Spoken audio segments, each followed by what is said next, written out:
여러분 반갑습니다. 오늘 5월 30일 십자가 온라인 교회 모임 제가 기도드리고 시작하겠습니다. 함께 기도합니다. 하나님 아버지, 오늘도 저희들을 이렇게 온라인상에서 함께 모이도록 인도하여 주셨음은 하나님께서 우리 각자에게 주시려는 예비해 두신 은혜가 있기 때문인 줄 알고 저희가 기대에 찬 마음으로 감사함으로 이 자리에 모였습니다. 아버지 하나님, 우리가 모여서 하려고 하는 것은 우리 세상 문제를 해결받고자 함이 아니고 또 성경의 지식을 늘리자 함도 아닙니다. 이곳에 모여서 우리가 말씀 사역을 하려고 하오니 이 말씀 사역 위에 성령의 역사를 허락하여 주시옵소서. 말씀을 하는 사역과 말씀을 듣는 사역이 한데 어우러져서 말씀함 속에 계시는 하나님, 말씀을 들음 속에 계시는 하나님이 우리 마음 속에서 영화로운 광채를 차지하시는 귀한 역사의 시간이 되게 하여 주시옵소서. 혹시 우리의 마음이 건강이 영화로운 광채의 주인공이든 아니면 돈 문제든 아니면 가족 문제든 하나님 이외에 어떤 것이 내 마음의 무대에서 각광을 받고 1등을 하고 있었던지 간에 말씀을 하는 사역과 말씀을 듣는 사역이 진행되는 동안에 온전히 하나님이 제 마음에서 우리 각자의 마음에서 1등 되게 하시고 영화로운 광채의 하나님을 뵙는 것이 아브라함이 뵙듯이 스데반 집사님이 배웠듯이 그렇게 배울 수 있게 하여 주시옵소서.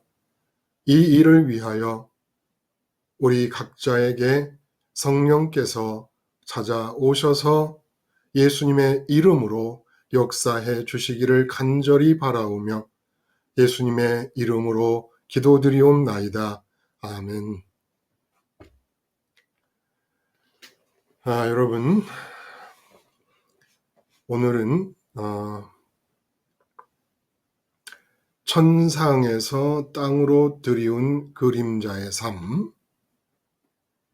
삶이라는 제목으로 금요일 날 함께 나누었던 말씀과 그림자 삶의 끝인 죽음이 좋은 이유라고 제목을 붙였던 오늘 아침의 말씀, 두 개의 말씀을 가지고 함께 나누기를 원합니다. 우리가 그 말씀 사역이라고 하는 의미를 좀 더 세밀하게 성경에 근거해서 확인을 하고 나니까 저만 이 시간에 말씀을 많이 하면서 말씀 사역을 하는 게 아니라 여러분들도 동일하게 말씀을 들으시는 사역을 함께 하게 됩니다. 이 말씀 사역의 시간이 되겠습니다. 자, 그래서 이 두 번에 걸쳐서 함께 나눈 이 설교 말씀에 대해서 혹시 좀 말씀을 하고 싶으신 내용이 있으면 연관된 어떤 말씀이라도 좋습니다. 함께 나누죠. 예, 목사님, 네, 안녕하세요. 네, 감사합니다.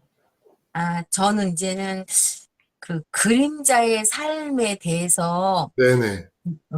묵상도 하고, 기도도 하고, 또 목사님께서 그 스테반의 집사님이랑 아브라함의 본 그 영광의 하나님에 대해서 네, 이제 제가 가장 설교 중에서 이렇게 내 앞에서 완전하라는 그 말씀을 예, 하셨어요. 예, 맞아요. 예, 그 할례 네. 언약을 주실 때, 예, 네.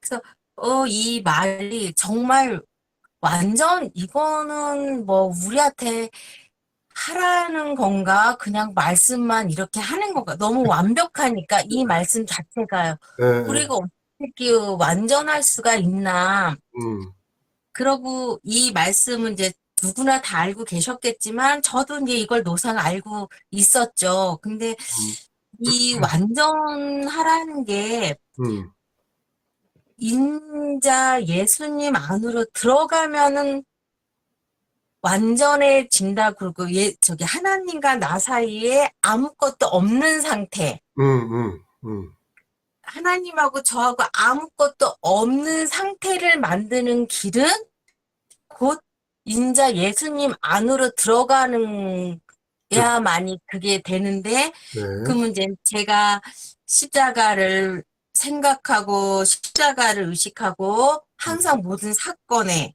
음, 사건이 없을 때도 그냥 또 십자가를 생각하고 네, 그러면 제 마음속에는 항상 예수님 안에 들어간 상태이기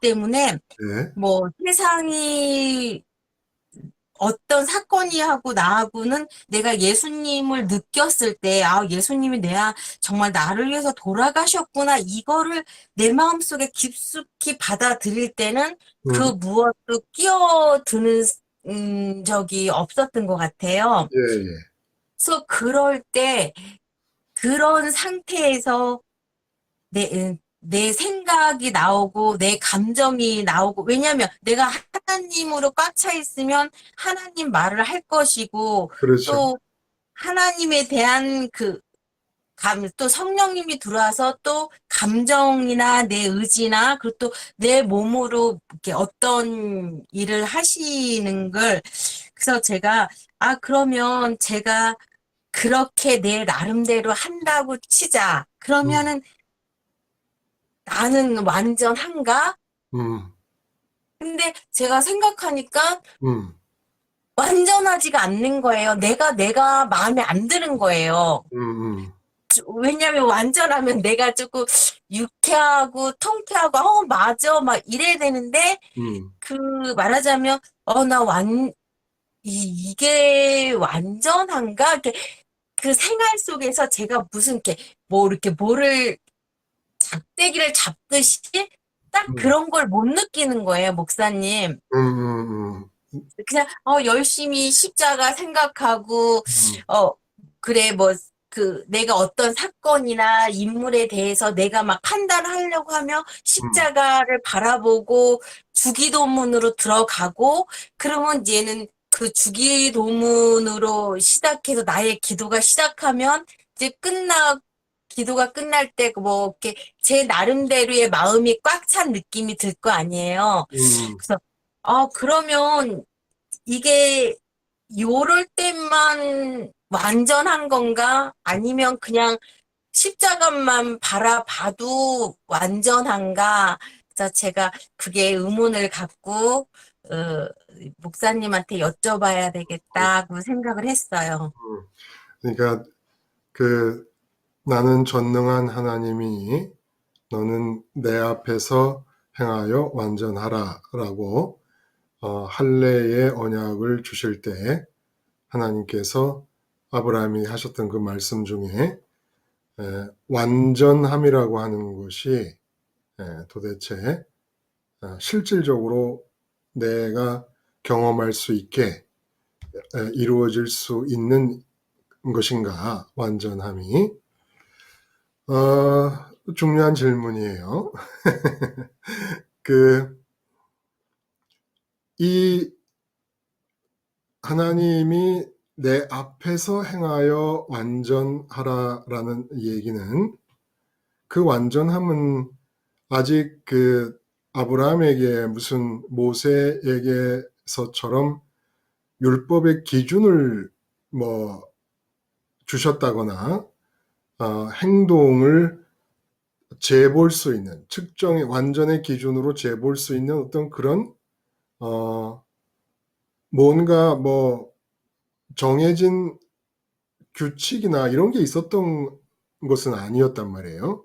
아브라함에게는 율법이나 이런 게 안 주어져 있었던 상태인데 내 앞에서 행하라고 하셨잖아요. 그렇죠? 내 앞에서 행하라.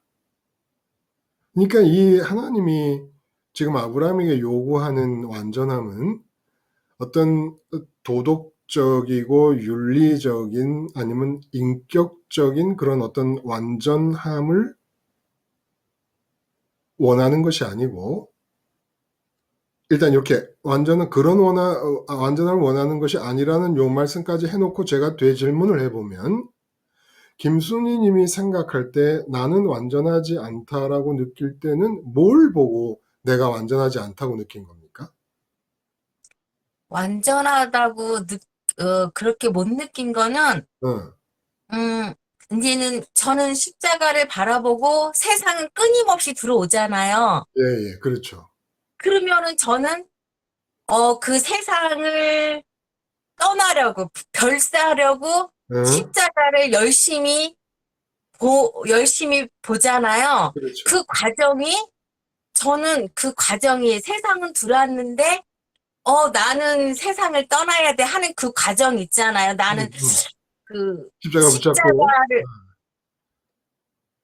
완전, 그러니까, 그래, 너 저기 그래, 너 돈 나한테 필요하지 않아. 예, 장담하고 이 십자가를 보는 게 아니라 계속 돈 쓸 일은 계속 들어오지만 그래도 하나님 이 십자가 내가 돈 때문에 생각하는 것 때문에 예수님이 이 사건 때문에 십자가에 돌아가셨는데 나는 그래도 예수님을 나 때문에 돌아가신 예수님이랑 같이 십자가에 못 박아 죽어야 된다.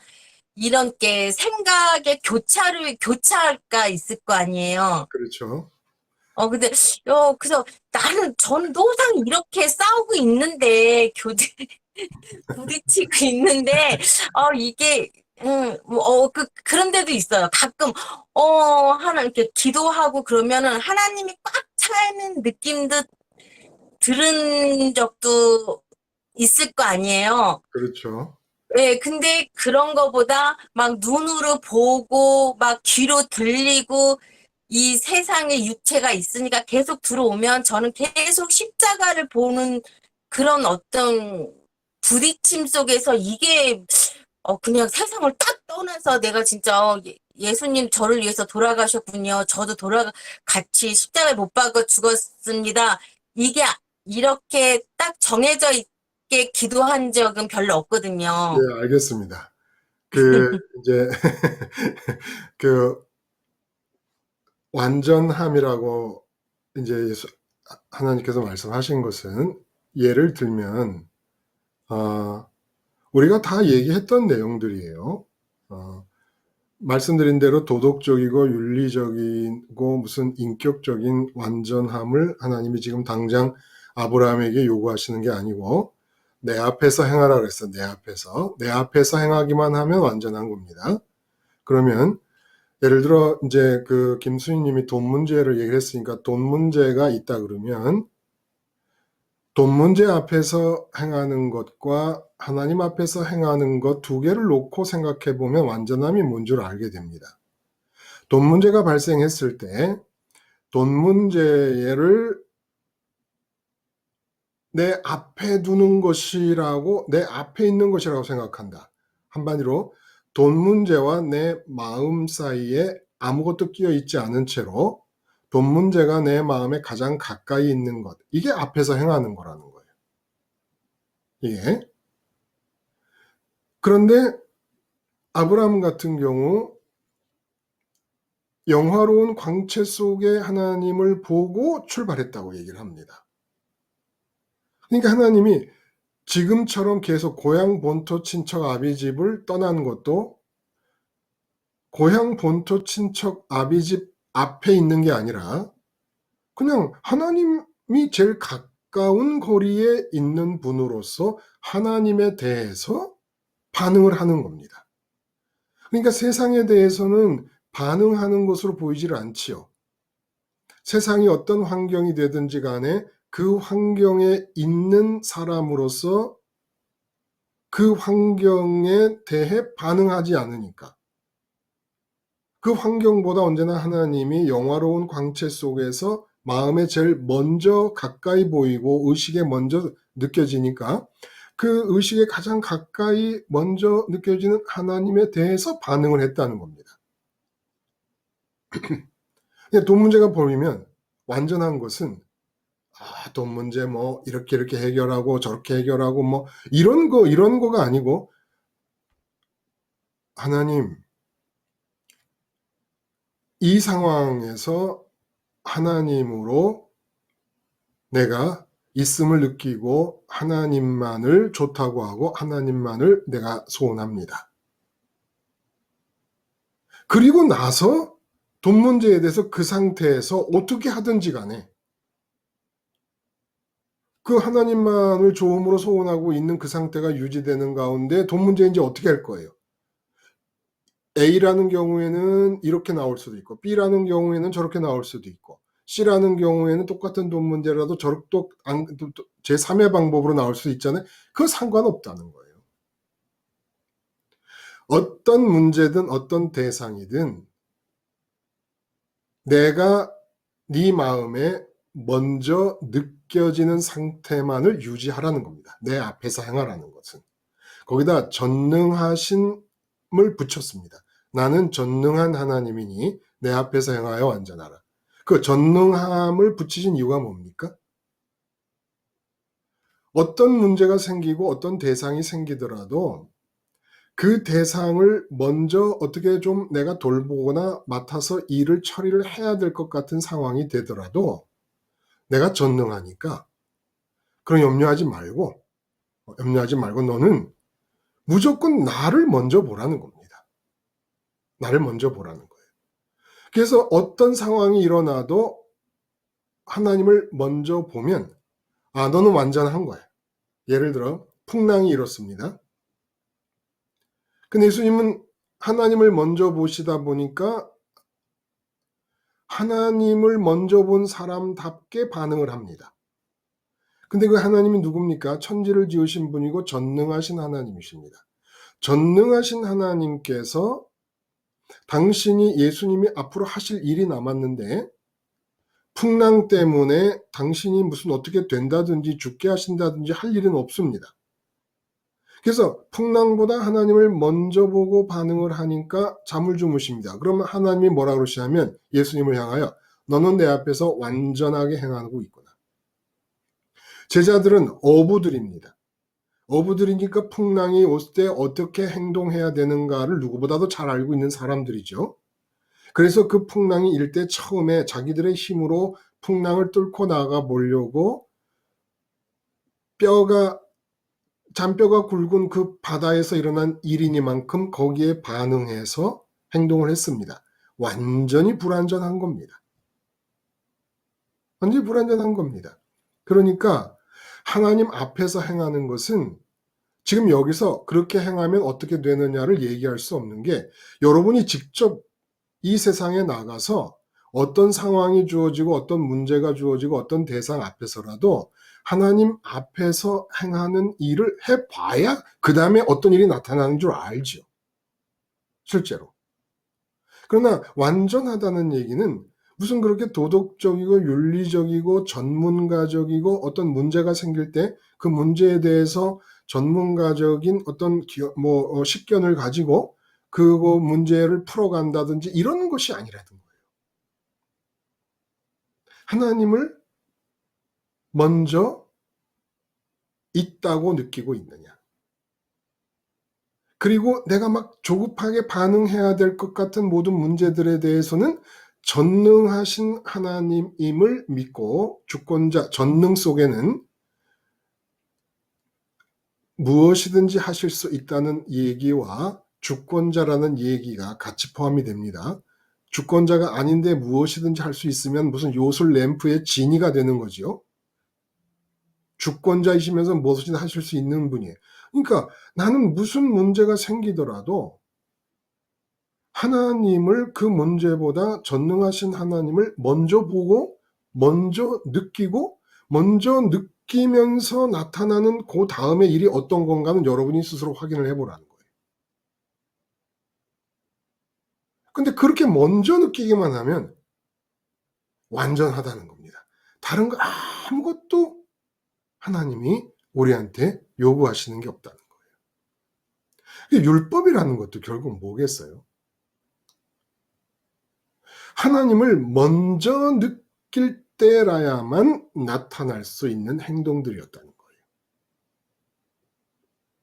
먼저 느낀다는 게 앞에서 행한다는 말씀이잖아요. 그렇죠? 내가 그 앞에 있는 거예요. 돈 문제가 있어도 하나님을 먼저 느낀다는 것은 돈 문제보다 하나님 앞에 있다는 것이죠. 그래서 율법이라는 것도 마찬가지로 그런 거였다는 거예요. 그래서 얘기가 나온 김에 말씀을 드리자면, 그 스테반 집사님이 하늘이 열리면서 그 영화로운 광채 속에 하나님과 우편의 예수님을 보셨습니다. 그러면 이 천상에서 지금 현재, 지금 이 시각에도 이루어지고 있는 이 천상의 상황, 천상에서 예수님과 하나님과의 관계가 지금 이루어지고 있는 이 관계가 그대로 땅에서 살고 있는 선민 한 사람 한 사람에게 이루어져야 될 관계의 유일한 모범이라는 겁니다. 모든 선민이 하나님과 관계할 때 지금 천상에서 예수님이, 인자이신 예수님께서 하나님을 관계하는 요 관계를 유지하라는 거예요. 그래서 할례도 마찬가지입니다. 예를 들어 오늘 그 스테반 집사님과 연관돼서 그 설교 속에서도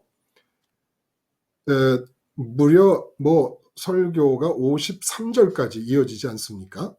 그런데 그 긴 설교 속에서도 아브라함이 할례를 받았다는 얘기가 나오고, 그래서 이제 그다음부터는 선민 모두가 할례의 민족이 됩니다.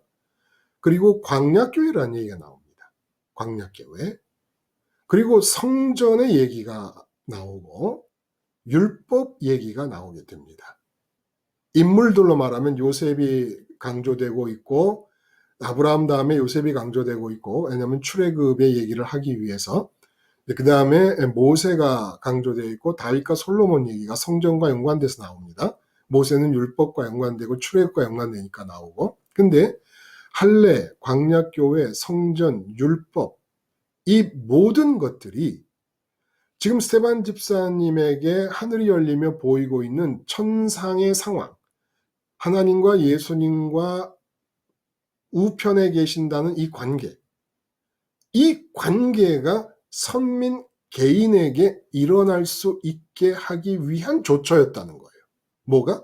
할례, 그리고 광야교회라는 것도, 그리고 율법이라는 것도, 성전이라는 것도. 그러니까 광야교회, 율법, 성전, 할례, 이런 것들이 구약 성경의 4대 기둥이라고 봐도 좋을 만한 그런 중요한 요소들 아닙니까?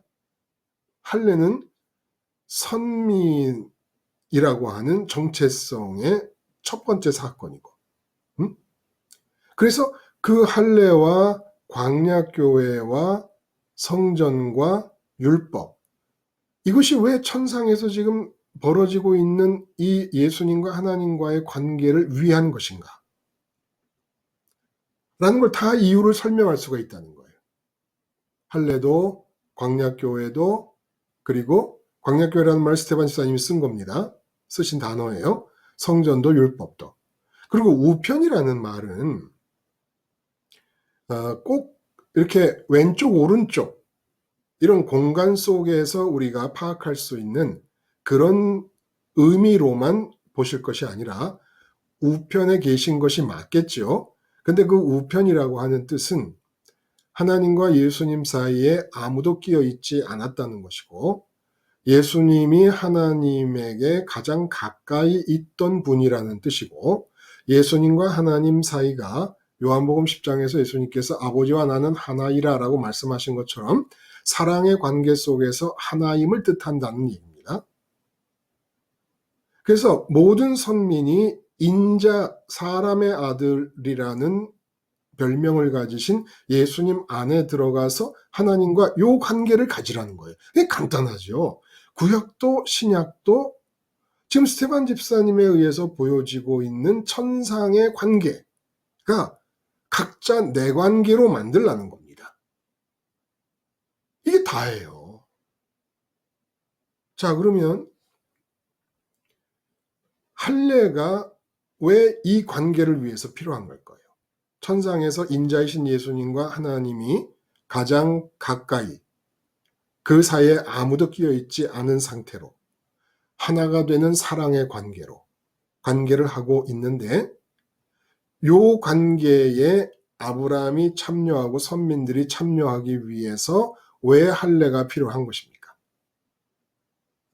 바로 김수님이 말씀하신 내용과 연관이 되는 거예요. 왜 이 세상에서 눈에 보이고 귀에 들리는 삶의 현장 속에서 무슨 일이 벌어지고 누구를 앞에 두고 있더라도 그 사람 앞에 있는 것처럼 행동하지 말고, 그 사람 앞에 있는 것처럼 행동한다는 것은 그 사람이 지금 내게 가장 가까이 있으므로 그 사람을 있음으로 느끼고 그 사람과의 관계가 이렇게 됐으면 좋겠다라는 확신을 가지고 이렇게 되기 위한 소원을 위하여 말하고 행동하게 되지 않습니까? 그건 이미 천상에서 예수님과 하나님이 이루시고 있는 관계가 이루어지지 않고 있다는 겁니다.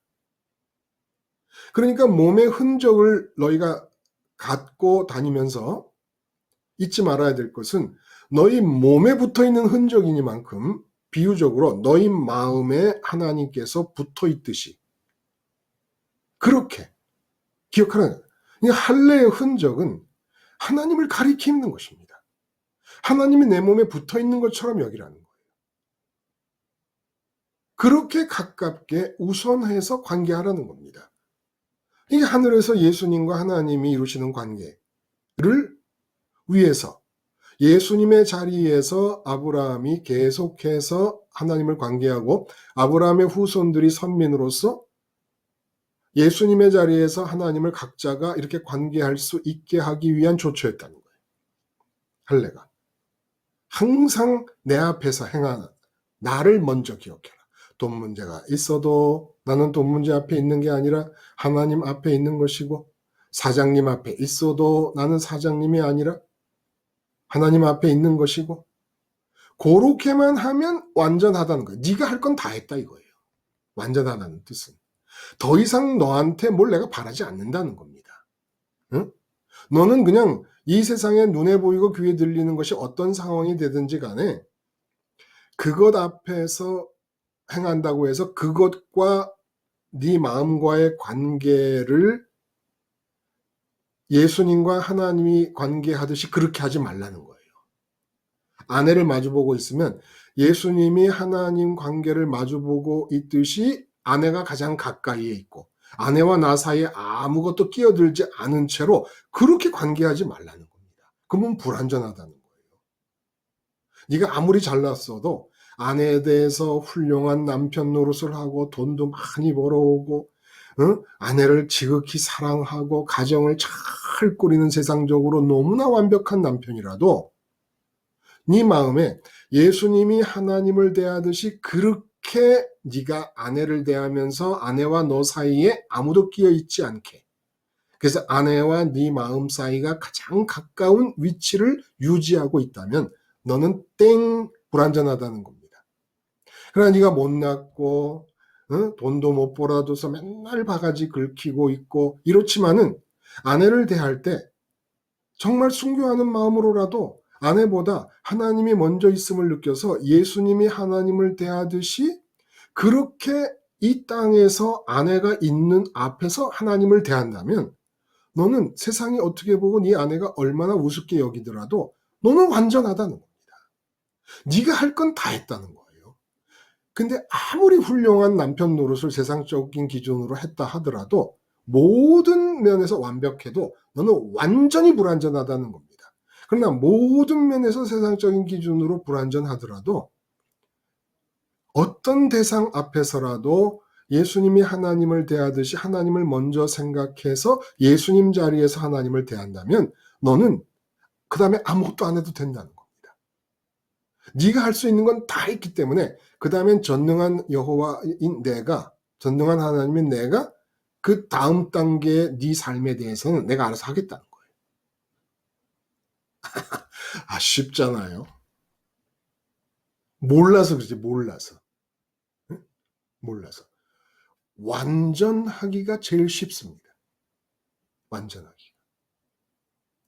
하나님 앞에서 행하지 못하고 다른 것 앞에서 행하느라고 불완전하기가 얼마나 힘이 듭니까, 김순희님? 응? 내가 자식을 제일 먼저 느끼는, 자식 앞에서 행한다고 해봐요. 그래서 자식의 행동에 대해 내가 느끼는 대로 반응하며 삽니다. 불완전한 거예요. 근데 불완전하기가 얼마나 힘듭니까? 자식을 보는 대로, 듣는 대로, 느끼는 대로 반응하며 내가 좋다고 생각하는 방향으로 자식을 끌고 가는 일이 완전 불완전한 거거든요. 근데 이 불완전한 것이 얼마나 어렵냐고요. 근데 내가 아무리 못난 엄마처럼 보이고 뭐 누가 날 어떻게 보든지 간에, 응? 잘난 여자들이 뭐 삐까번쩍하게 치장을 하고 내 앞에 나타나더라도 그냥 나는 그거 보지 않고 하나님을 십자가를 통해서 예수님 안에 들어가서 난 이 여자에 대해서도 죽었다.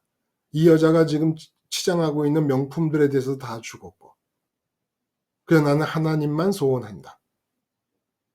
하면은 김순희님에게 창조주 하나님께서 원하는 것이 더 이상 아무것도 없다는 겁니다. 완전하다. 완전하다. 됐다. 이거 완전하기가 제일 쉽죠. 불완전하기보다. 불완전하려면 야, 나도 저런 명품들을 사가지고 저 여자 못지않게 치장을 해야지. 이제부터 내가 남편을 조르든지 나도 잡을 얻어갖고 돈을 모아야 되겠다. 이래봐야. 이런 마음이 생겼다고 해봐요. 응? 명품을 나도 같이 선호하는 마음이 생겼다. 그 다음엔 뭐 완전 불완전한 건데 불완전의 늪 속에 빠져가지고 이거 뭐 죽어가는 겁니다. 세상에서 제일 쉬운 게 뭐다? 하나님이 나를 향해 더 이상 너는 아무것도 할 필요가 없다라고 말씀하시는 완전한 상태에 이르는 것이 최고로 쉽다. 어떻게 하면 된다? 스테반 집사님에게 하늘이 열려 보여지고 있는 천상의 상황을 인자이신 예수님 안으로 들어가서 그대로 하면 된다. 그러려면 어떻게 하면 된다? 이 세상에서 눈에 보이고 귀에 들리는 것들에 대해서 십자가를 먼저 의식으로 붙잡고 나는 지금 눈으로 보이고 귀에 들리는 것에 반응하는 나는 죄인인 나고 이 나 때문에 주님이 죽으셨습니다. 그러므로 나아가 죄의 상태가 극복되려면 하나님을 제일 먼저 느껴야 되고 하나님만을 소원해야 되는 것임을 제가 믿습니다. 그렇게 하고 십자가 붙잡고 나면 엊그저께인가요? 그 목요일날 그 샤론님이 얘기했던 기억이 나는데 십자가에서 죽음이 확실하면 삶의 현장에 하나님의 주권이 임한다는 것도 확실히 좀 느껴지더라. 맞는 얘기라는 거예요. 십자가에서 나는 죽었습니다라는 것이 분명하게 내 의식 속에 뚜렷해지면 이상해요. 하나님의 주권이 온 천지를 가득 메우고 있는 것이 느껴지고 그 주권이 느껴지면 하나님 살아계심이 느껴집니다. 하나님이 영화로운 광채 속에서 내 앞에 보이기 시작하는 거예요. 그러면 완전한 거예요. 하나님이 영화로운 광채 속에서 보이며 하나님만을 소원하는 상태의 사람일 경우에 내가 율법을 지킨다는 생각 안 하고 있거든요. 거의 율법에서 벗어나지 않아요. 거의. 율법도 마찬가지로 천상에서 예수님과 하나님이 갖고 계신 관계와 연관되어서 주어진 거라는 겁니다. 내가 율법을 준다. 이거 왜 줬느냐? 지키라라고 말씀하십니다. 그러니까 내가 움직이면 율법을 갖다 대봤을 때 율법에서 정한 바와 벗어남이 없는 행동이 나와야 된다는 거예요. 근데 이게 됩니까? 안 되잖아요. 그럼 어떻게 해야 되느냐? 그게 될 수 있는 길이 더 쉬웠던 겁니다. 문자를 따라 지키려고 하지 말고 율법을 뒤로 제쳐놓고 율법의 있음보다 하나님 있음을 먼저 느끼는 거예요. 하나님 있음을 먼저 느껴서 예수님과 하나님과의 천상에서의 관계가 내게 이루어지면 율법은 하나님의 영화로운 광채를 보고 있는 중에 행동하는 사람으론 그 사람의 행동이 요렇게 율법이 정한 대로 나올 수밖에 없다라는 의미에서 주셨다라는 겁니다.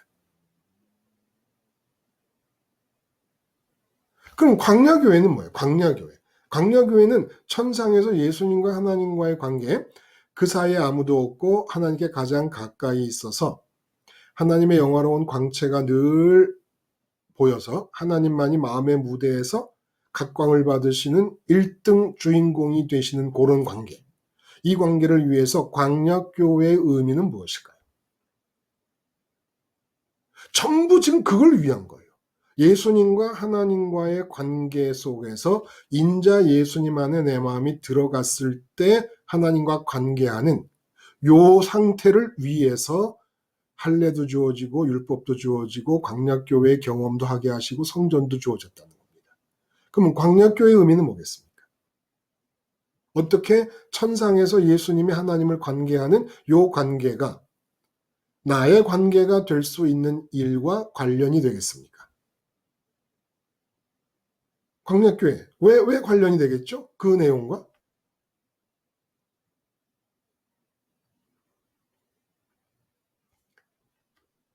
샤론님, 왜 광야교회가 하나님과 나 사이에 아무것도 없는 그런 관계, 하나님과 가장 가까운 관계, 하나님만을 소원하는 그런 관계를 위하여 광야의 40년의 생활이 필요했을까요? 어, 광야에서, 네, 광야는 정말 아무것도 없는 곳이잖아요. 맞죠. 네, 그래서 정말 하나님 한 분만을 의지해야 하기 때문에 맞죠. 그런 훈련들을 해야 하기 때문에 음, 그런 것 맞아요. 같아요. 그러니까 물이 없는 사막이다. 그러면 할례의 의미를 적용을 시키면 지금 선민들은 물이 없는 사막 앞에 있는 게 아니잖아요. 그렇죠? 네, 전능하신 하나님 앞에 있는 겁니다. 이걸 훈련시키는 거예요. 이걸. 세상의 삶을 위한 조건이 아무것도 없는 사막에서 이제 먹을거리가 없어요. 그럼 먹을거리가 없는 사막 앞에서 행하지 말고 너희는 지금 사막 앞에 있는 게 아니라 전능하신 하나님 앞에 있음을 기억하라고 만나를 내려주셨다는 거예요. 그럼 우리가 돈 문제를 만나든지 건강 문제를 무슨 문제를 만나든지 간에 사막에서 생존을 위해 아무것도 없는 상황 앞에서 있다고 생각하지 말고 전능한 하나님 앞에 있다고 생각하라고 한 것처럼 돈 문제 때문에 큰일 나겠구나, 건강 문제 때문에 큰일 나겠구나, 이러다가는 집안이 망하겠구나 하는 이런 상황이 벌어지면 그런 상황 앞에서 있다고 받아들이지 말고 하나님 앞에서 있다고 받아들이라고 광야교회의 생활을 하게 했다는 겁니다. 광야교회. 그러니까 우리는 지금 도심지 안에, 도심 안에서 살고 있는 광야교인들이라는 거예요. 그래서 할례라고 하는 것은 항상 하나님 앞에서 행하라는 것은 도심 속에서 무엇이 나타나더라도 예를 들어 먹을거리가 나타났더라도 할례의 언약의 주인공들답게 지금 나한테 먹을 게 있어 라고 먹을 것 앞에서 행동하지 말고 나는 하나님이 있어 라고 행동하라는 거예요. 하나님이 있다라고 행동하면 그 다음에 먹을 거리는 내가 본 것이 아니라 하나님을 먼저 잊고 보면 마음에 그다음부터는 다 먼저 있는 하나님의 전능하심에 의해서 내게 주어지는 거라는 걸 알게 됩니다. 근데 하나님이 빠져버리면 내가 버는 대로 다 내게 되고 내가 버는 것이고 내 노력이 들어간 것이 돼버립니다. 하나님만 먼저 있으면 비가 와도 하나님이 비가 오게 하시는구나. 미세먼지가 많아도 하나님이 이렇게 주관을 하시는구나. 근데 하나님이 없으면 미세먼지가 오늘도 미세먼지가 이렇게 많네. 짜증나. 이렇게 돼버린다는 거예요. 그러니까 대단한 거 아니고 그냥 하나님이 먼저 내 마음에 느껴지는 상태를 위해서 예수님 십자가에서 눈에 보이는 것에 귀에 들리는 것에 대해서 죽은 자라는 것을 고백하기만 하면 완전하다는 거예요. 그거 말고 다른 걸 뭘 하겠냐고 하겠노라고 그렇게 애를 쓰고 나대느냐는 얘기입니다. 응? 그럴 필요 없다는 거예요. 그러면 성전은 하늘에서 천상에서 예수님과 하나님과의 관계처럼 될 수 있게 하기 위해서 어떤 기능을 하는 곳입니까? 성전이. 샤론님 얘기할 수 있겠어요?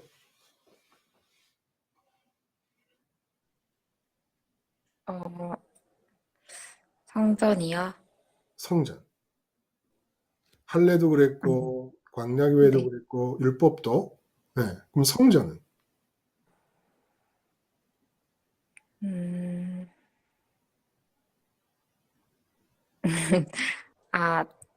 질문 제대로 이해를 못했어요. 그러니까 천상에서 예수님과 하나님이 지금 관계를 해요. 그렇죠? 그 사이에 네. 아무도 안 끼어 있고 가장 가깝고 하나님만이 보이는 마음에 있음으로 좋음으로 보이는 요 관계에 선민들이 참여를 해야 된단 말이에요. 네. 그 참여할 수 있기 위해서 할례 언약도 주시고 광야의 경험도 주시고 율법도 주셨는데 그것 때문에 성전도 주신 거거든. 각 선민 개인이 예수님의 자리에서 하나님을 관계할 수 있게 하기 위해서. 그러면 성전은 어떤 역할을, 어떤 기능을 갖고 있는 걸까요? 각 선민이 예수님의 자리에서 하나님을 관계하기 위해서. 일단 지성소의 자리에 나아가는 것 같아요. 그렇죠. 잘 맞아요. 모르겠는데. 네. 어, 그런 지성소에서는 소원하는 그런 게 있잖아요. 응. 그래서 이렇게 하나님을 소원할 건지, 세상을 소원할 건지, 그런 부분이 있는 것 같아요. 그 성전이 이제 지성소가 있고 성소가 있고 번제단이 있잖아요. 그렇죠? 이게 가장 성전을 성전답게 하는 큰 요소들인데 그 지성소에서는 하나님의 이름을 가리키는 법궤가 있단 말이에요. 그러면 네. 분향단이 그 다음에 이제 그 휘장 다음에 분향단이 있어요. 분향단은 향을 피우는 건데 이 향이 뭐라 그랬죠? 성도의 기도를 가리키는 거라 그랬단 말이에요. 그 구하는 거예요. 구하는 거. 그러니까 지성소에 어떤 이름을 붙잡든지 간에 그 이름이 가리키는 실제를 사람들은 구하잖아요. 찾고 마음을 채우기 위해서 만족을 얻기 위해서 구한단 말이에요. 구하는 이유는 떡상이 의미하는 대로 배부르려고. 그렇게 배부르게 되면 금초대가 의미하는 대로 내 속에서 만족한 기운이 밖으로 발산되게 된단 말입니다. 근데 내가 만약에 마음의 지성소에 샤론님이 백마 타고 오는 기사를 딱 붙잡고 있다. 그러면 이제 그게 뭐예요? 속죄소가 있다 그랬잖아요. 법궤 뚜껑이 속죄소라. 그게 뭐예요? 그게 죄인 거예요. 네. 그리고 그 백마 타는 기사를 소원을 합니다. 분향단에서. 그게 악인 거예요. 야, 이렇게 얘기하니까 아니 시집 안 간 처녀가 백마 타는 기사가 오기를 바라고 기도하는데 그걸 죄라 그러고 악이라고 그러니까 야, 이건 진짜 뭐 뭐 수녀대라는 얘기인가 그러면 이렇게 들릴 수 있는데 전능하신 하나님이잖아요. 전능하신 하나님. 응? 주권자이신 하나님, 전능하신 하나님이 그 신랑 문제는 다 알아서 할 테니까 샤론은 신랑 문제를 마음속에 첫 번째 문제로 끌어들인 게 죄인 줄 알고 번제단에서 어린 양과 함께 죽으라는 겁니다. 그래서 샤론님하고 하나님 사이에 절대 신랑 문제가 끼어들지 말게 하라는 거예요. 예수님과 하나님 사이가 그런 것처럼. 그래서 성전도 예수님의 자리로 가기 위해서 필요한 장치로 주셨다는 거예요. 율법은 예수님의 자리에 마음이 같다면 나타날 수 있는 행동들을 규정해 주심으로 한번 봐라. 네가 예수님 자리에 들어왔는지 안 들어왔는지, 천상에서 예수님 자리에서 하나님을 관계하고 있는지 아닌지 율법을 통해 체크를 해봐라. 응? 할례도 언제나 할례가 네 몸의 자국으로 남아있는 것처럼 하나님이 네 몸의 자국인 것처럼 항상 너에게서 가장 가까이 있는 분이라고 생각해서 하나님 앞에서 행하라. 광야교회도 마찬가지죠. 샤론님 잘 얘기해 주신 것처럼 아무것도 이 세상의 삶을 위해 필요한 것도 없고 사람들이 좋다고 하는 것도 아무것도 없는 곳에서 오직 하나님 한 분 말고는 주어지지 않은 조건에서 삶을 살아가는 것. 이 예수님과의 관계를 이루기 위한 조건이라는 거예요. 이 관점으로 스테반 집사님이 구약 성경을 이해했다 이겁니다. 하늘이 열리고 인자이신 예수님과 하나님이 가장 가까이 아무도 끼어있지 않은 상태로 계신 모습을 스테반 집사님에게 보여주십니다. 이 사실을 알고 있었기 때문에 스테반 집사님 생각에 내가 예수님을 관계하려면, 하나님을 관계하려면 인자, 사람의 아들이란 별명의 예수님 안으로 들어가야만 된다. 내 마음은 있음을 느끼고 좋음을 확신하고 소원을 하는 기능을 갖고 있지 않습니까? 그 마음이 들어가야만 된다. 라는 걸 알고 있었기 때문에 아브라함은 도대체 어떻게 고향 본토 친척 아비집을 버리는 행동을 할 수가 있었을까? 우리보다 2000년 전에 스테반 집사님이 생각하는 겁니다. 스테반 집사님 자신보다 2000년 전에 그 옛날에 고향 본토 친척 아비집을 떠나면 그것은 곧 죽음과도 마찬가지라고 여겨질 수 있는 치안무죄의 상태. 그냥 힘 있는 놈이 법인 그런 상태. 그래서 어떻게 고향 본토 친척 아비를 떠날 수가 있었을까? 이것은 우리가 그렇게 그동안 생각했던 것처럼 순종, 복종이 아니다. 영화로운 광채의 하나님을 봤기 때문이다. 어디서? 예수님 자리에서. 예수님 자리에서 하나님을 영화로운 광채의 주인공으로 스테반 집사님이 볼 수 없었다면 불가능한 일이다. 이삭을 죽이고 사라도 이미 고향을 떠날 때 마음에서 놔버리고 떠났다는 거예요. 창세기 20장을 여러분 읽어보시면 아시겠지만, 그러지 않으면 하나님 앞에 있다라고 하는 하나님만이 1등인 그런 상태로 하나님께서 아브라함 마음속에 각광을 받으시고 하나님만이 보이는 상태가 아니었다면 이럴 수가 없다.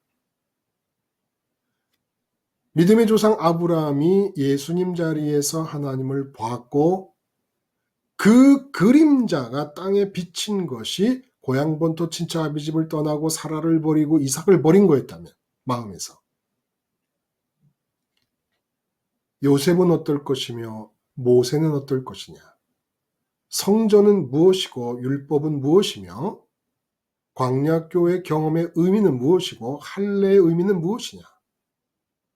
결국 다 스테반 집사님이 꼽은 구약의 전체를 커버할 수 있는 핵심 개념들, 할례, 그리고 이 성전, 광야교회, 성막에서 성전이 나오잖아요. 광야교회 성막, 율법, 이 모든 것이 선민 한 사람이 천상에 계신 인자 안에 마음이 들어가서 하나님을 관계하는 일을 위하여 하나님께서 준비해 주신 내용들이었구나. 그러므로 구약 전체는 예수님이 안 계셨더라면 아브라함도 없는 것이고 할례 언약도 없는 것이고 요셉도 없는 것이고 출애굽도 모세도 율법도 성막도 성정도 아무것도 없는 것이다 라는 걸 스테반 집사님이 깨달은 겁니다. 그리고 그 깨달음을 죽는 자리에서 죽는 날 우리들에게 유산으로 남겨주신 것이죠. 구약 성경이 나의 성경이 되고 나를 위해 하나님이 만들어 놓으신 유산이 될 수 있도록 스테반 집사님의 이 구약 성경을 보는 관점이 획기적인 유산을 우리에게 남겨준 겁니다. 구약 전체를 어떻게 예수의 이름으로 볼 것인가? 그것이 하늘이 열리고 드러난 비밀, 예수님과 하나님과의 관계. 이 관계에서 아무도 끼어있지 않고 가장 가까이 있고 하나님만을 사랑하는 예수님의 자리에 아브라함부터 구약의 모든 신앙의 긍정적 의미에서의 선배들이 다 예수님 자리에 들어갔던 사람들인 것을 말하고 있는 겁니다.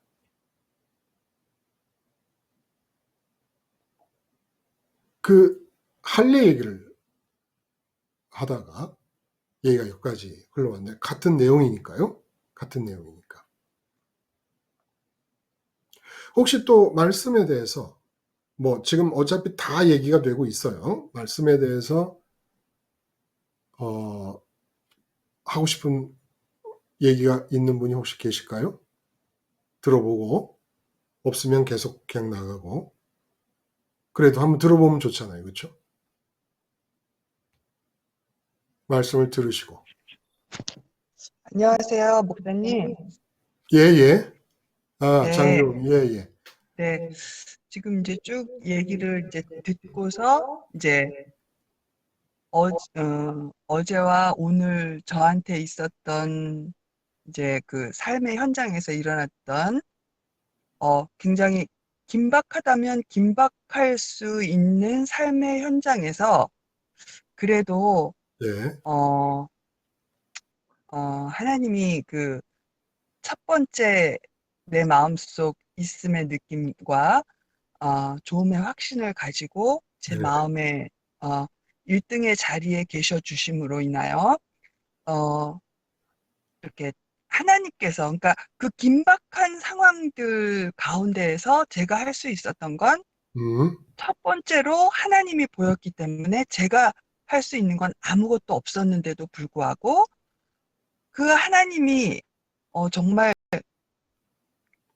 정말 반응을 하지 않을 정도로, 그러니까 상대방이 원하는 것에 대해서, 예를 들어서 남편이 원하는 것이 있었을 것이고, 자녀가 원하는 것이 있었을 것이고, 또, 뭐, 진짜 시어머니가 우리 같이 김치를 담자라고 이렇게 제안을 해오신 것에 있어서도, 모든 것에 있어서도 죽고, 일단은 첫 번째 현실로 하나님을 붙들었더니, 예예. 오히려 그 반응이 없었던 거에 대한 질책보다는 그 하나님이 제 마음 가운데 1등으로 계심으로 하셨던 일들의 그 결과가 너무나 정말 이렇게 그때 톱니바퀴가 이렇게 딱딱 맞물리듯이 아.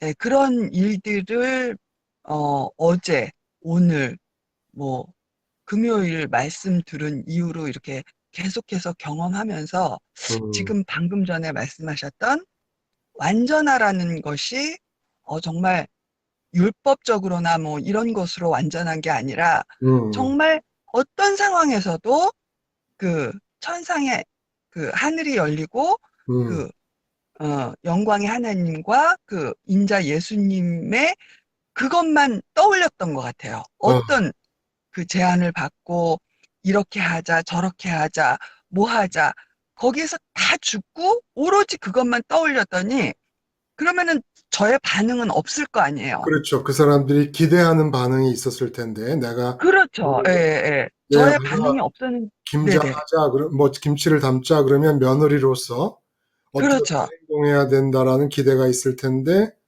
네. 진짜 아주 그냥 고지식하게 네네. 시어머니 앞에 있는 게 아니라 나는 하나님 앞에 있다.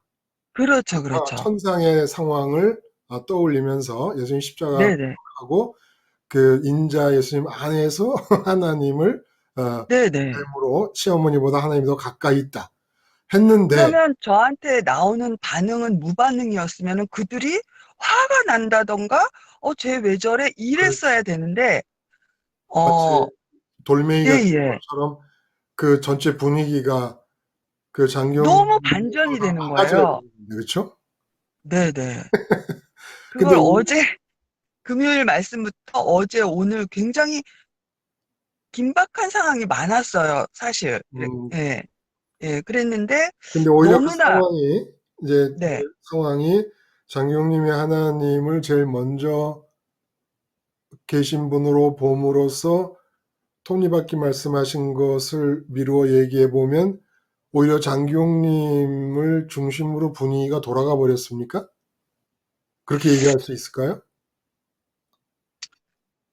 아니죠. 그렇게 하나님의 그 분위기로 돌아갔죠. 완벽하게. 그냥 하나님이 장기용님을 첫 번째 톱니바퀴로 쓰시는 거니까.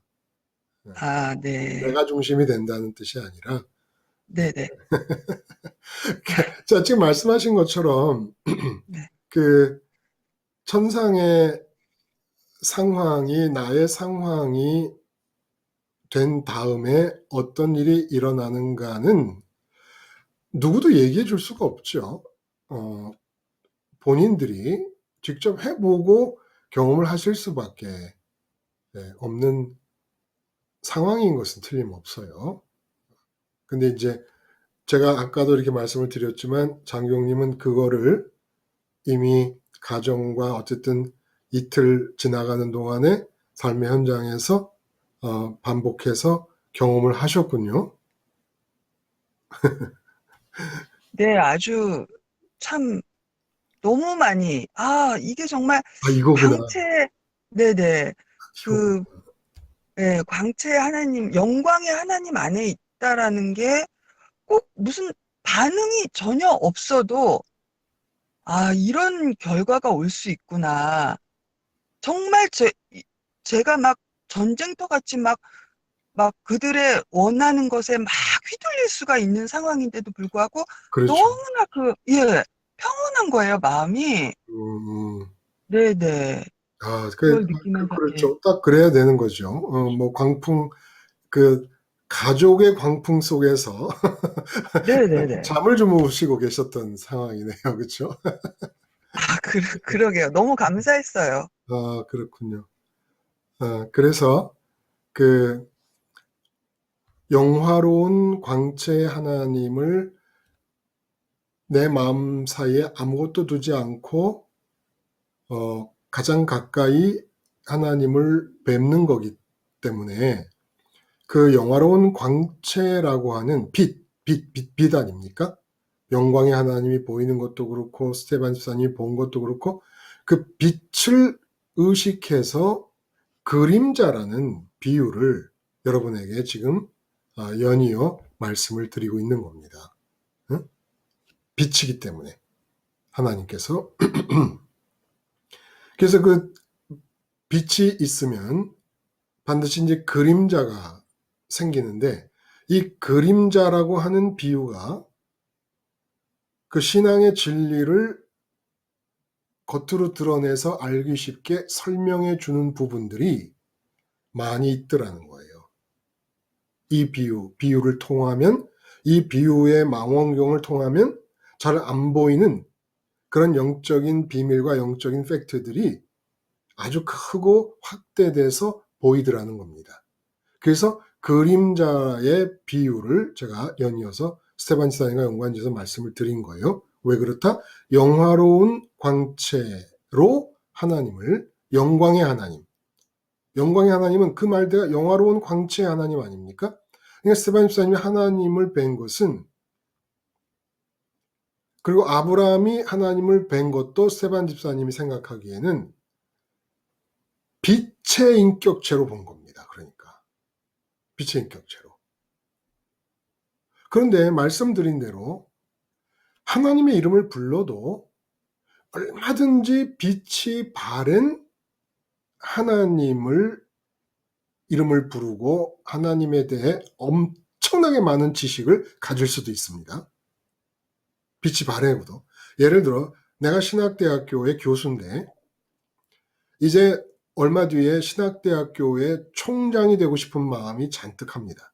그러면 총장 자리가 영화로운 광채를 내며 마음에 가장 가까운 곳에 있습니다. 그런데 이 교수님이 예를 들어 한국에서 제가 공부한 조직신학이라 그러면 그 조직신학 분야에서 탁월한 학자다. 그럴 수 있다는 거예요. 총장이라는 자리가 영화로운 광채로 빛나고 있고 그 교수님의 마음에서 가장 가까운 자리에 있는데도 탁월한 하나님에 대한 지식을 머리에 담고 가르치고 책도 써내고 후학을 길러내는 일에 선봉장을 이룰 수도 있다는 겁니다. 근데 그 사람은 예수 믿는 사람이 아닙니다. 예수를 제대로 믿었다면 반드시 총장 자리보다 교수의 명성보다 후학보다 그리고 학교에서 맡게 되는 어떤 보직보다 반드시 하나님이 영화로운 광채의 주인공이 되어서 지금 장기용이 말씀하신 대로 시어머니가 김치 담자고 얘기하는데도 하나님이 먼저 보이는 상황처럼 그렇게 하나님이 먼저 보여야 예수 믿는 사람입니다. 하나님이 1등이 돼야 된다는 거예요. 하나님이. 돈 문제가 생겨서 사업하는 장로님이 돈 문제가 영화로운 광채를 받는다. 그래서 대중기도를 하는데 예배 쪽에 공중기도를 하는데 마음속에는 돈 문제가 영화로운 광채를 받고 있고 입으로는 전지전능하신 하나님, 찬송받으시기에 마땅하신 하나님, 좋으신 하나님 얘기를 다 합니다.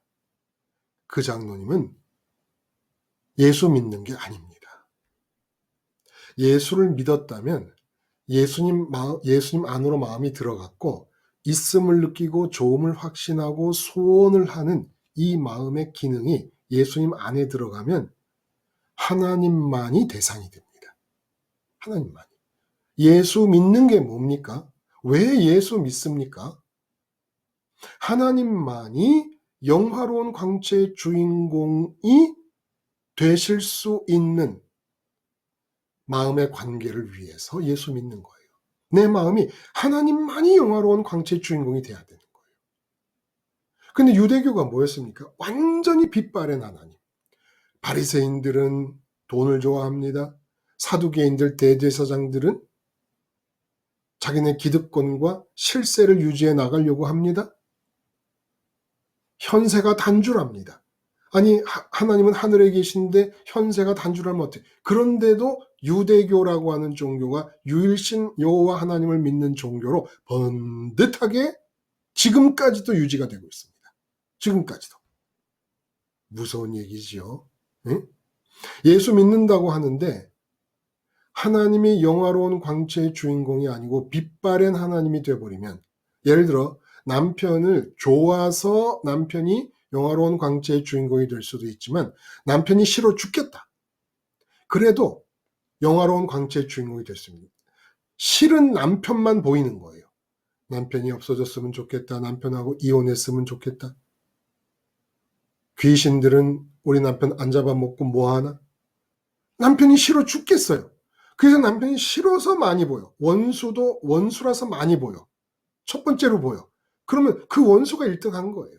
그럼 예수 믿는 사람이 아닌 겁니다. 그 사람 예수 믿는 게 아니에요.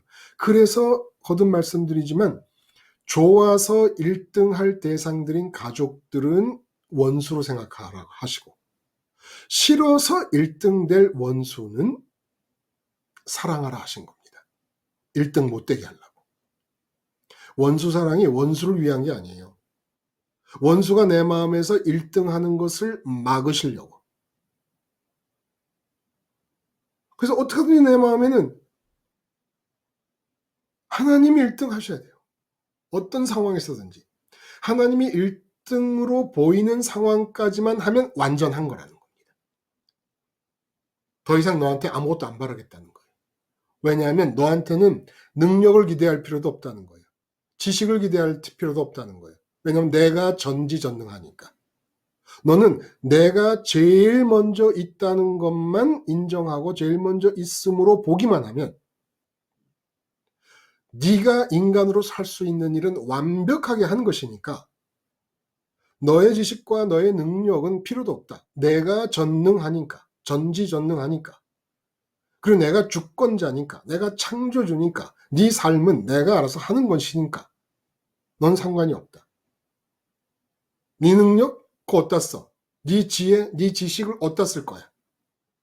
아무 쓸데없어. 너는 마음과 뜻과 힘과 지식과 능력과 모든 걸 다해서 뭐가 눈에 보이고 뭔 상황이 벌어지더라도 하나님만이 첫 번째다 라는 것을 네 마음이 느끼는 상황까지만 가라는 겁니다. 그러기 위해서 우리가 할 게 뭐예요? 예수님 십자가를 붙잡고 세상 것을 먼저 느끼는 나는 이건 아니야. 이건 너무나 불완전한 나하고 불충한 나하고 더러운 나다. 그래서 예수님이 십자가에서 죽으셨다. 이렇게 팩트를 인정함으로 예수님 안에 들어가서 천상의 관계를 인자 예수님 안에서 이루어내라는 겁니다. 이게 선민이라는 거예요. 그리고 이것이 구약의 역사라는 거예요. 근데 이것을 선민들이 해내지 못했다는 겁니다. 전부 눈에 보이고 귀에 들리는 것들을 눈에 보이지 않고 귀에 들리지 않는 하나님보다 먼저 있음으로 느끼며 반응하며 사느라고 결국은 이 가장 쉬운 완전에 이르는 길, 완전하여 사는 길을, 완전한 채로 사는 길을 선민들이 버리고 실패해버렸다는 거예요. 그래서 불완전하기 위해 얼마나 애를 쓰고 얼마나 골병이 드는 거죠. 선민의 역사가 골병이 들었잖아요. 응? 맨날 이민족이 들어와서 두드려 맞고 결국 바벨론에 망하고 그리고 지금은 또 로마 식민지 하에 있고 어쨌든 구약 성경을 스테반 집사님이 이렇게 우리 앞에 노출시켜 주셨는데 이제 스테반 집사님이 죽게 생기셨네. 응? 이 사람들이 막 너무너무 분노가 치민 거예요. 왜 분노가 치밀었습니까? 자기들은 선지자들을 박해한 조상들과는 다르다고 생각했거든요. 그러면 선지자들이 뭐 이사야나 예레미야 같은 분들이 아브라함부터 뭐 쭉 요셉 얘기가 나왔고 그리고 모세, 다윗, 솔로몬 그리고 이사야, 예레미야 이렇게 쭉 뭐 믿음의 계보가 내려갈 거 아닙니까?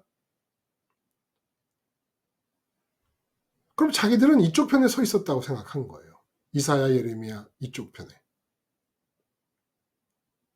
그러니까 자기들은 선조들하고 다르다고 생각했던 거죠.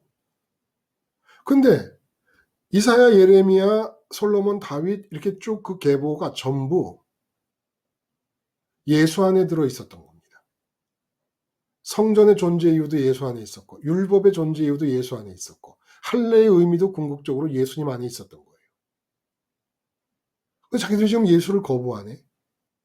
그러니까 자기들은 선지자들 편에 있었다고 생각했는데 선지자들이 예수 안에 있었다고 얘기를 하니까 그리고 자기는 지금 예수를 거부하고 있으니까 이게 뭐 어떻게 되는 겁니까? 갑자기. 자기들이 천하의 나쁜 놈들이 돼버린 겁니다. 예수를 거부함으로써 조상들과 똑같이 옛날로 돌아갔다 그러면 너희들도 마찬가지로 모든 선지자들을 앞장서서 박해할 사람들이었다. 왜? 너희가 예수를 거부하고 있으니까. 왜? 그분들은 다 선지자들은 예수님 안에 있었거든? 넌 지금 예수를 거부하고 있잖아. 네가 어떻게 선지자와 같은 편이 될 수가 있냐? 응? 네가 싫어하는 조상들과 똑같아. 오히려 더한 놈들이지 너희들이. 이렇게 들렸다는 겁니다. 아주 모욕적으로. 그래서 그냥 돌로 쳐 죽이기로 작정한 겁니다. 그런데 거기다가 좀 가만히 입을 다물고 계셨으면 좋은데 안 그래도 분기가 탱천한 상태인데 하늘이 열리고 인자가 너희가 거부하는 인자 예수님이 하나님과 가장 가까운 거리에서 사랑의 관계로 하나 되고 있음을 내가 본다라고 얘기해버리니까 이 제정신이 아닌 거죠. 이제는. 돌로 쳐 죽인 겁니다. 그런데 이렇게 스테반 집사님이 돌에 맞아 죽는 이 상황이 하여간 대단한 분이에요. 스테반 집사님이. 구약 성경을 우리한테 유산으로 주셨는데 내 것이 되게 선민이 살다가 죽는 것이 무엇인가를 사실 베드로 사도나 사도 바울이 어마어마하게 위대하지만 그분들을 통해서 하신 일이 근데 실상 베드로 사도의 죽음이나 사도 바울의 죽음이나 다른 사람들의 죽음은 이렇게 소상하게 우리에게 드러나지 않고 있다는 거예요. 이렇게 소상하게 죽음의 얘기가 전면적으로 우리한테 노출되고 있는 경우는 지금 신약성경 스테반 집사님이 유일하지 않습니까? 예수님 다음에 스테반 집사님 아닙니까? 예수님은 그리스도로서 그렇게 죽임을 당하셨다고 한다면 그러면 예수님 믿는 사람은 죽는다는 게 어떤 의미냐라는 것을 우리가 어떻게 알겠습니까? 스테반 집사님이 알려주신다는 거예요. 참, 이분이 대단한 분이에요. 집사님밖에 안 되는 분이. 응? 집사님, 목사님도 아니고 장로님도 아니고 대제사장도 아니고 바리새인도 아니고 응? 헬라파 유대인 중에 이 집사님이라는 이분이 그러니까 제가 말씀드린 대로 오순절 강림 사건 이후에 교인이 탄생하게 되고 교회가 탄생합니다. 이 땅에. 예수 그리스도 십자가 교회가 탄생한 거예요. 교인 탄생하고. 그래서 17편의 설교를 제가 했더라고요. 요번 오늘 아침까지. 그 17편의 설교들이 예수님 믿어 성령 받은 교인과 교회가 무엇이냐, 교인의 삶이 어떤 것이냐 라는 것을 쭉 얘기해 오다가 마지막에 스테반 집사님의 죽음으로 그리고 그 바로 앞에 구약 성경을 어떻게 내 것으로 만들 것인가를 딱 가르쳐 주시고 와 대단한 분입니다. 이분이 하신 일이 구약 성경을 어떻게 내 것으로 삼을 것인가를 가르쳐 주시고 그리고 죽으시면서 교인이 죽는다는 게 마지막으로 17편의 설교가 삶의 얘기를 한 거예요. 교인으로서 사는 얘기, 교회의 라이프, 교회의 삶을 얘기한 겁니다. 근데 죽으시면서 그렇게 살다가 교인이 죽는다는 것이 무슨 의미인가라는 것을 우리에게 가르쳐 주셨다는 거예요. 어때요, 여러분? 제가 스테반 집사님을 저의 이상형으로 삼을만 하지 않습니까? 여러분에게는 어때요? 기적과 표적도 사도 못지않게 행하시고 말씀 사역 하시지만 구약 성경 전체를 교인에게 의미 있게 만든 말씀 사역을 하셨고 그리고 죽으시면서 교인이 죽는 것이 무슨 의미를 갖는 것인가를 알려주시고 돌아가신 겁니다. 근데 그 죽음의 의미가 뭐냐? 영화로운 광채를 보시면서 지금 죽으시는 겁니다. 영화로운 광채의 하나님을 예수님 인자의 자리에서 마음이 하나님을 뵈면서 그리고 죽는 겁니다.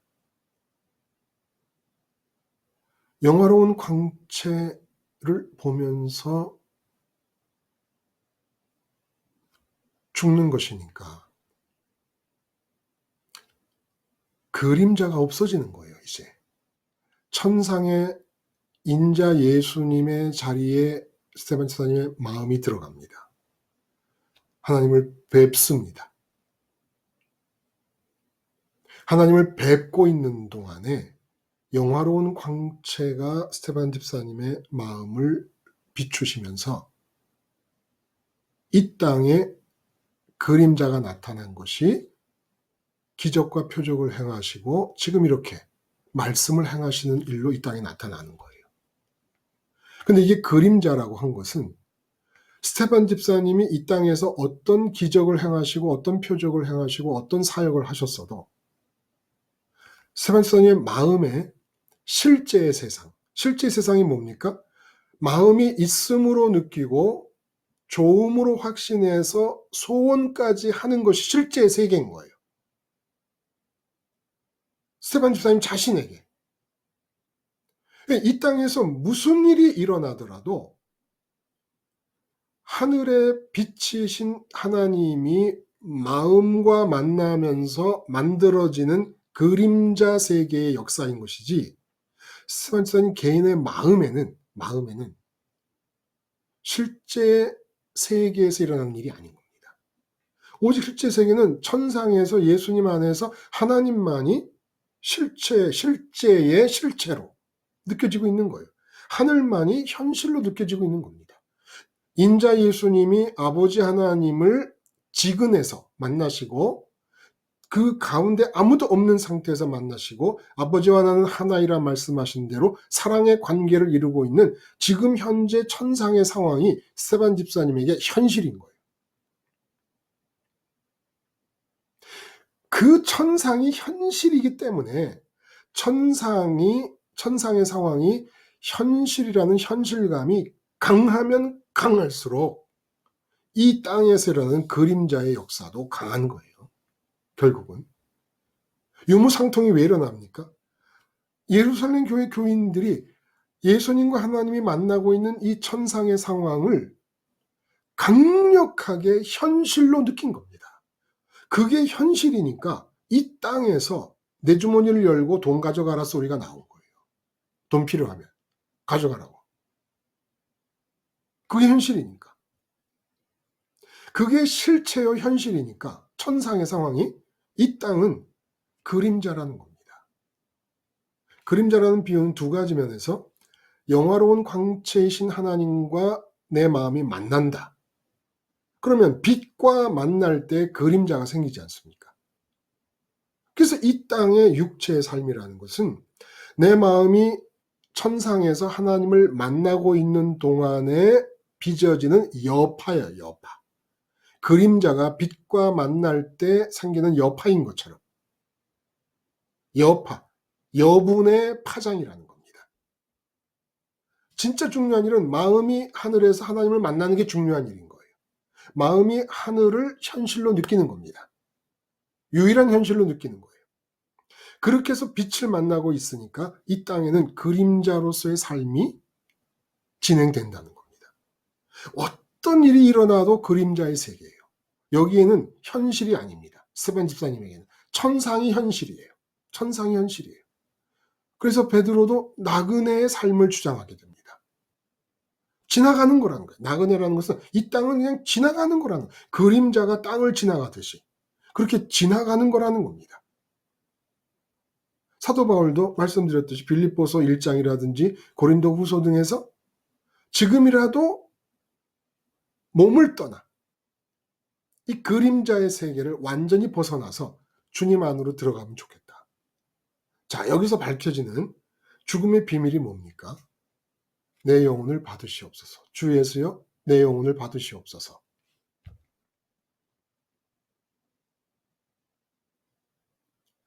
도대체 주 예수여 내 영혼을 받으시옵소서라고 하는 이 말씀은 언뜻 생각하기에 그냥 영혼이라는 것이 스테반 집사님이 믿음으로 살 때 따로 한 곳에 머물러 있던 것이 아니기 때문에 영이신 하나님을 뵙고 하나님과 관계를 맺을 수 있는 것이 우리의 마음인데 우리 마음이 영혼입니다. 마음이. 그래서 이 마음은 칼빈에 의하면 무엇을 관계하느냐에 따라서 영이 될 수도 있고 육이 될 수도 있다는 거예요. 내 마음이 영이신 하나님을 관계하면 영이 되는 것이고, 내 마음으로 이 세상의 육체로 만나는 것들에만 있음을 느끼고 조음을 확신하면 그럼 내 마음이 육체가 되는 겁니다. 그래서 하나님의 아들들이 육체가 되었다라고 하는 창세기 6장의 말씀이 그 뜻인 거예요. 하나님의 아들들인데 그 마음에 이 땅에 있는 여자들, 사람의 딸들의 이쁨에 반응합니다. 결혼을 하려면 하나님을 있음을 느끼고 하나님이 시키시는 대로 하면 되는 거잖아요. 근데 자기들 스스로가 여자들을 보고 이쁘다고 느끼고 결혼을 해버립니다. 육체로 만나는 것들에 대해 있음을 느끼고 좋음을 확신하고 소원합니다. 그러니까 육체가 돼버린 거예요. 원래 육체가 있는데 뭐 육체가 됐다 그래요. 마음이 육체가 된 거예요. 그러니까 스테반 집사님의 신앙생활 속에서 늘 이 마음은 영이신 하나님에게 올인됨으로써 영혼으로서 이미 예수님 안에 들어 있었던 겁니다. 근데 여기서 죽음의 비밀이 밝혀지는 거예요. 이미 예수님의 인자의 자리에서 하나님을 관계하고 있던 그 영혼을 새삼스럽게 오 예수여 주 예수여 내 영혼을 받으시옵소서라고 말씀하시는 이유가 뭘까요?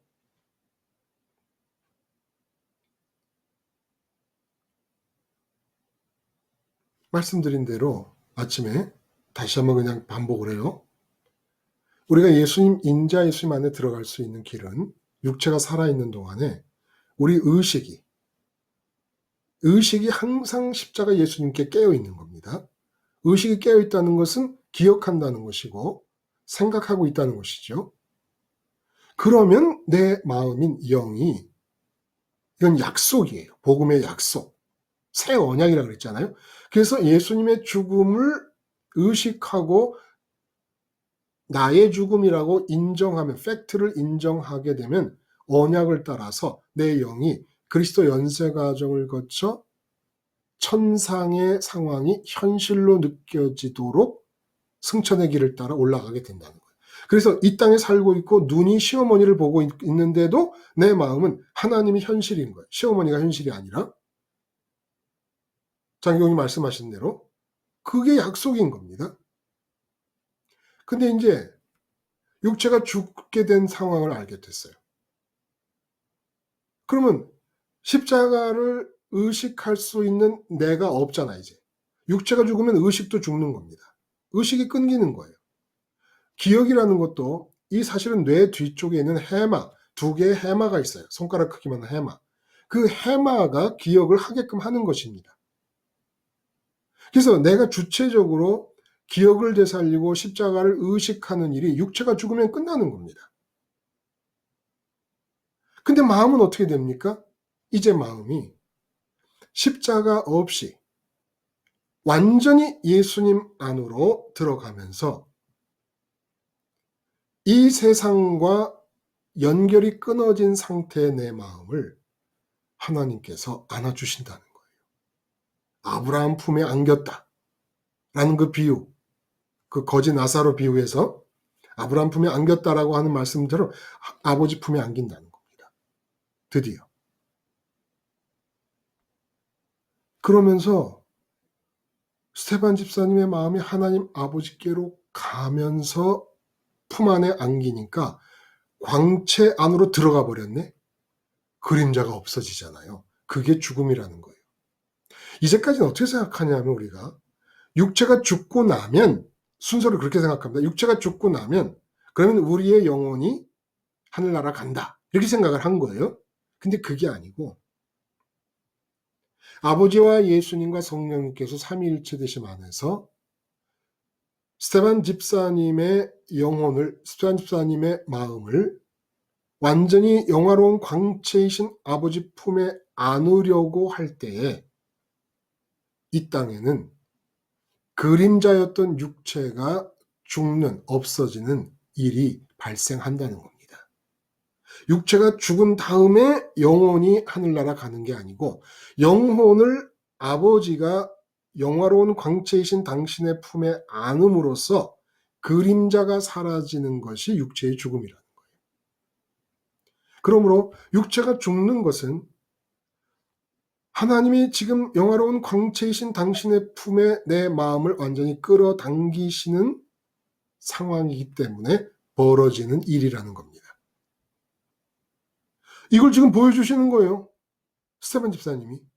그래서 주 예수여 내 영혼을 받으시옵소서. 내 마음을 받으시옵소서. 이제 더 이상 내가 의식으로 예수님 십자가를 붙잡을 수가 없사오니 이제 온전히 당신 품 안에 내 마음을 거두어 주시고 이제 진짜 삼위일체 안에서 아버지의 품에 안기는 거예요. 그럼 이제 궁금증이 생길 거예요.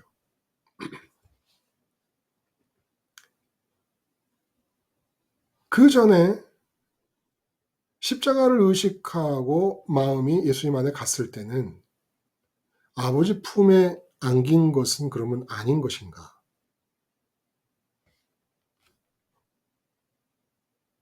아브라함이 영광의 하나님을 보고 스테반 집사님이 영광의 하나님을 봅니다. 이렇게 본다라고 하는 것과 영화로운 광채이신 하나님 품에 안긴다라고 하는 것, 왜 이런 차이가 나올까요?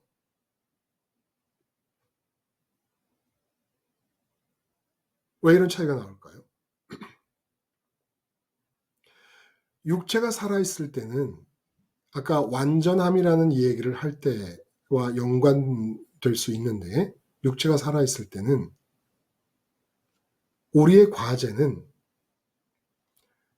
하나님을 가장 먼저 있음으로 느끼는 거예요. 스스로 있는 분이니까. 그래야 맞는 거예요. 근데 죄의 체질이 계속해서 이 세상 것, 몸으로 만나는 세상 것을 있음으로 느끼게끔 만듭니다. 체질은 눈에 보이는 것을 있음으로 느끼게끔 하고, 돈 문제가 생기든 건강 문제 생기든 뭐 가족들의 문제가 생기든 직장에서 있든 자꾸 그것을 있음으로 먼저 있음으로 느끼게끔 내 죄의 체질이 만들어요. 근데 내가 십자가를 붙잡고 그 죄의 체질을 십자가에서 죽은 것으로 여기고 하나님을 첫 번째로 있음의 느낌의 대상으로 자꾸 확보하려고 합니다. 이것이 삶의 모습이라는 거예요. 인간이 왜 사냐? 결혼해서 아이 낳고 잘 살려고? 아니요. 이것 하려고. 왜 결혼을 했냐? 아내보다 죄의 체질은 아내나 남편을 하나님보다 먼저 있음으로 느끼게 합니다. 근데 아내를 두고 남편을 두고 하나님을 먼저 있음으로 느끼기 위해서 주님의 십자가를 붙잡습니다. 이렇게 함으로써 세상에 사는 동안에 나는 하나님을 몸으로 만나는 어떤 것보다 더 사랑합니다라는 사랑을 매 순간 표현하는 거예요. 매 순간. 육체를 입고 사는 이 기간은 삼위일체 하나님의 서클 안에 들어가 사위일체를 이루어도 우리는 여전히 육체를 입고 있기 때문에 죄의 체질을 갖고 있는 사람들입니다. 그래서 주님의 십자가를 붙잡고 사위일체 안에서 우리가 할 수 있는 일은 사위일체 중에 하나님 아버지를 향한 사랑을 고백하기 위하여 성령님의 도움을 받고 예수님의 자리에 이르는 것. 그래서 계속해서 십자가를 붙잡고 내 죄의 체질과 싸움으로써 죄의 체질이 다른 대상을 첫 번째로 있음으로 느끼게 하는 그 대상보다 하나님을 더 사랑한다는 사랑을 드러내는 과정이 인생이라는 거예요. 마음과 뜻과 힘을 다해 사랑하라. 이거는 뭐 사도 바울이나 스테반 집사님처럼 아주 훌륭한 분들은 어느 지점까지만 하면 그 다음에 안 해도 되는 겁니까? 그럼 죄의 체질을 끝까지 갖고 있는 인간이 죽을 때까지 하나님 사랑하는 게 뭡니까? 하나님과 거리가 떨어질 수밖에 없어요. 죄의 체질을 갖고 있는 인간이기 때문에. 근데 그 죄의 체질을 십자가로 묶고 십자가로 억제하고 십자가로 억류하면서 나는 하나님을 더 먼저 있음으로 느낍니다라는 하나님 사랑을 눈에 보이고 귀에 들리고 만져지는 대상들 앞에서마다 모든 대상들보다 하나님을 먼저 느끼며 사랑을 표현하는 겁니다. 그래서 보인다, 영광의 하나님을 본다라는 거리를 전제한 것이에요. 죄의 체질을 갖고 있는 이 인간인 채로 통째로 하나님의 품 안에 안길 수가 없습니다. 예수님이 중보자로서 십자가를 붙잡은 자들에 대해 예수님 안에서 하나님을 보며 살아있는 동안에 하나님을 사랑할 수 있는 기회를 주시는 겁니다. 그러므로 마음과 뜻과 힘을 다해 사랑할 수 있는 길은 예수님 안에 들어가서 할 수밖에 없다는 거예요. 그것이 뭐예요? 마음과 뜻과 힘을 다해 사랑하는 게 하나님을 첫 번째 있음으로 느끼고 하나님만을 조음으로 확신하고 하나님만을 소원하는 것. 이게 하나님을 마음과 뜻과 힘을 다해 사랑하는 겁니다. 그리고 이게 완전한 거고요. 예수님 안에 들어가야만 가능한 것이죠. 그래서 십자가를 붙잡는 겁니다. 근데 이제 육체가 죽어요. 육체가 죽게 되면 무엇의 사인이라고요? 하나님께서 성령님과 예수님과 더불어 나 이제 더 이상 거리를 두고 싶지 않아. 스테반 마음을 내가 품에 안고 싶어. 주님과 성령님이 아버지 그러셔요? 그러셔요? 그러면 그렇게 하시죠. 이래서 죽음이 일어나는 거라는 거예요. 응? 내가 태승철이가 죽는다 그러면 하나님께서 예수님과 성령님과 더불어 나 이제 태승철이 저 마음을 더 이상 이 세상에 두면서 십자가를 통하여 죄의 체질을 이겨가며 나를 사랑하는 싸움을 더 이상 하게 하고 싶지 않아. 이제 태승철의 마음을 내가 품고 싶어. 이렇게 태승철의 마음을 품고 싶어서 품으실 때 저는 죽을 겁니다. 그림자가 없어지듯이. 영화로운 광채 속으로 들어가니까. 요 비밀을 스테반 집사님이 영광의 하나님 보이고 예수님과 인자를 보시고 그리고 오 주 예수 내 영혼을 받으시옵소서라는 말씀들을 통해서 우리들에게 교인의 죽음의 비밀이 무엇이냐라는 것을 가르쳐 주시는 거라는 겁니다. 그래서 여러분이 죽는다는 것은 그림자가 없어지는 거예요. 인자 예수님 안에서 여러분 마음이 하나님을 영화로운 광채의 하나님으로 뵙고 있고 1등으로 보고 있고 첫 번째 있음의 느낌의 대상으로 관계하고 있다가 하나님이 도저히 안 되겠다. 나 죄를 껴안고 싶어. 해서 결정하시면 여러분 죽을 겁니다. 왜냐하면 여러분이 아버지 품에 영광스러운 광채이신 아버지 품에 안기면 여러분 마음이 그림자가 없어지는 거잖아요. 그래서 여러분은 죽을 거예요. 이게 죽는 게 어떤 걸까요? 그리고 잔이라 하는 말이다. 잔이라. 잔다. 자게 된다. 이 잔다는 말도 말씀드렸지만 자면 우리가 호흡을 하잖아요. 의식은 끊어져도. 똑같은 의식은 없어졌어요. 그림자인 육체가 없어졌습니다. 영화로운 광채인 하나님 안에 들어갔으니까. 근데 그 품에서 새근 잔다는 거예요. 의식 없이 호흡을 한다는 겁니다. 근데 호흡이 뭐라 그랬어요? 마음이 있음을 느끼고 좋음을 확신하는 게 들숨이고 소원하는 게 날숨인데 아버지 품에 있으니까 아버지가 마음을 꽉 채워주십니다. 평강 가운데 아버지 품에 안겨서 신령한 몸을 입을 때까지 아버지 품에 안기는 거예요. 근데 이거는 우리가 생각하는 것처럼 시간이 뭐 1000년, 2000년 흐른다 이런 게 아니야. 아버지께는 1000년이 하루 같고 하루가 1000년 같다 그랬다는 얘기 무슨 얘기냐면 아버지 품에 안겼을 때는 시간의 흐름이라는 개념이 없는 겁니다. 응? 무슨 말인지 아시죠? 4000년 전에 죽은 아브라함이나 2000년 전에 죽은 스테반 집사님이나 오늘 여러분이 영화로운 광채이신 아버지 품에 안겨 죽으면 아버지 품에서 어제 죽고 오늘 죽은 게 없다는 거예요. 시간이 없으니까 그 속에서는. 그리고 아브라함에게는 4000년이 흘렀잖아요. 우리가 볼 때는 아브라함에게는 4초도 흐르지 않은 겁니다. 시간이 없으니까. 아니 시간이 있어야 4초가 흐르든 4,000년이 흐르든 할 거 아닙니까? 근데 아버지 품에 가면은 아브라함이 죽은 지는 이 시간 속에서는 4,000년이 지났지만 아버지 품에서는 4초도 안 지난 거예요. 그냥 영원함 속에 있는 겁니다. 영원함 속에. 그리고 여기서 나타나는 부수적인 사실이 있어요. 또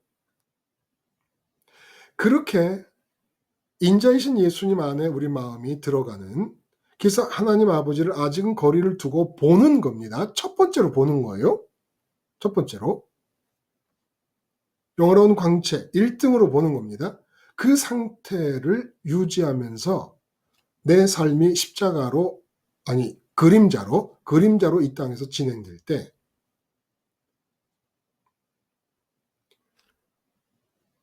그림자이고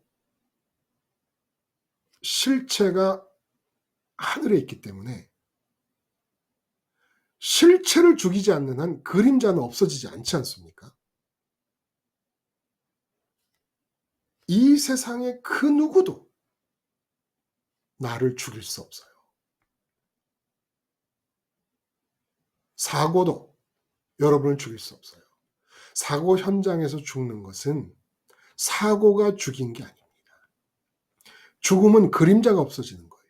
영화로운 광채이신 하나님께서 여러분의 마음을 완전히 쭉 빨아들여서 흡수해 버리시고 품으셨기 때문에 그림자가 없어지는 과정을 사고로 하나님 주권적으로 역사하실 수는 있지만 사고가 여러분을 죽일 수 없어요. 공권력이 여러분을 죽일 수 없습니다.